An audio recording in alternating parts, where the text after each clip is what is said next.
Салам. Үйүңүздөрдө ким кантип макияжын сынмат этет? Айрыкча мындай подводкаларды койгондо, туштарды койгондо кетирүү кыйын болот, өзүңүздөр билесиздер. Мунун выходу бар. Бул Faberlic компаниясынан баасы да өтө кымбат эмес. Ботаника сериясынын атайын макияждарды өчүрүү үчүн арналган молочкосу. Баасы 85 сомдон 120 сомго чейинки аралыкта болот. Муну иштетүүдө сиздер болгону ачасыздар. Так, ачкан соң ватный дисктер керек бизге. Ватный дискти азыраак түшүрүп алабыз дагы. Көп болуп кетти. Мына көп болсо дагы карап коебуз. Дагы бир ватный диск алып, экөөнү бөлүшүп. Хангисин ала алам дагы айтышты. Кеден. Бул подводка Stay On деген сериядан өтө стойкий подводка.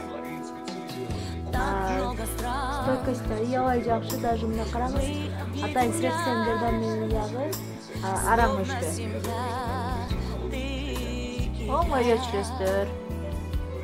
Мы соберем друзей, всех, кто вместе с нами. Дети земли, Качествосын караңызчы, кандай стойкий. Депутат, аябай приятный. Анар менен анарда жыктанып.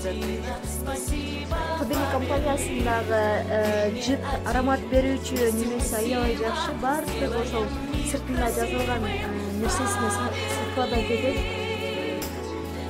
Приятный инструмент.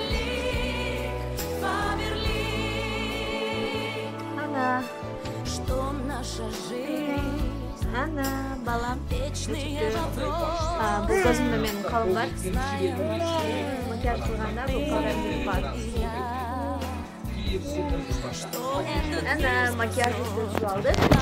Эми бетти тазалоого даяр.